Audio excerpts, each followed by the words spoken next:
So this game is called Cheat on the piece of paper. I grew up calling it BS. Or baloney. Or bullcrap. Yeah. Or I doubt it. Any of those will do. So if I say BS, that's the same thing as cheat. Oh, it just means you're lying. So how this game will work, if you've not played it before, is you'll shuffle the cards and you're going to deal them out, all the cards evenly amongst all the players.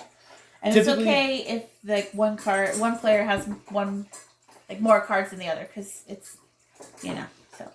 And typically you'll play this with 3 or more people just because it's hard to do it between 2 people. So we're going to play it like we're playing with 3 people. So this is Jimmy's stack over here. It's Jimmy's stack.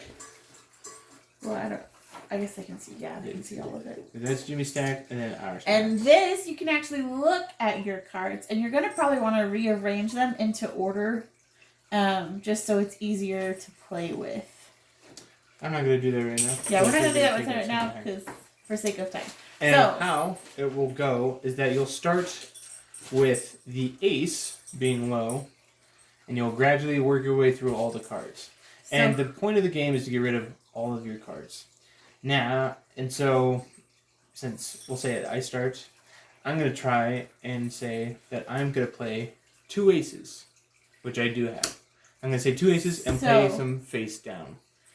And let's say, so how you get rid of more cards is to lie about it. So, let's say Jimmy wants to play 2 2s. And I'm not going to look at his cards for sake of time. So he's going to play 2 2s. And then David and I can look at our cards and be like, all right, well, I only have 1 2, so I'm going to just let that slide because I can't really gauge exactly. But I also have 2 2s in my hand. And I think that's I think Jimmy's full of crap. And so I'm going to say BS. So when that happens, when someone calls BS, they have to flip it over. If he's lying, like obviously Jimmy is a horrible liar, the liar has to pick up the entire deck. However, if Jimmy was telling you the truth and he did have 2 2s, then I would pick up the deck. Yeah. So like for sake of time. So we're just going to say that Jimmy didn't lie and did 2 2s. So I'm going to do 3. You can only call up to 4 because there's only 4 in a suit. So 3 3s. Ooh. 2 4s. And then 2 5s. Wait, no, I'm going to say BS on you. Oh. So I'm going to call BS. Is it really 2 5s? No. Ha-ha! So in this case, he would get it. If it was 2 5s and he was actually being honest and I just am horrible at gauging if he's lying or not, I would get the whole pile.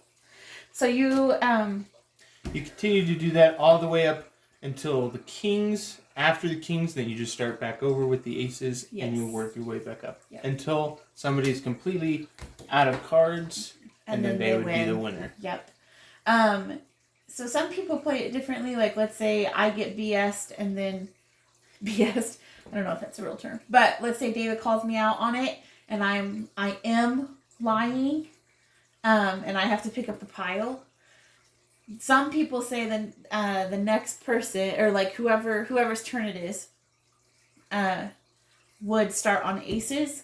And we have also played it, let's say I got BS'd on a 3, so the next person would have to play a 4.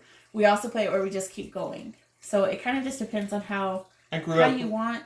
I grew up with it having it continue to go forward. Otherwise I feel like you kind of get stuck in a rut. The benefit is that, like, if someone says, like, I put 3 aces and they're telling the truth, the benefit of keep playing is that when someone gets a BS and then they have to pick up that whole pile, let's say they already have another ace, so they have 4 aces. So really, like, no one is going to get past that ace because they're the only ones that have them. So we keep playing after you get BS. You just pick up on the last number. That is cheat or BS.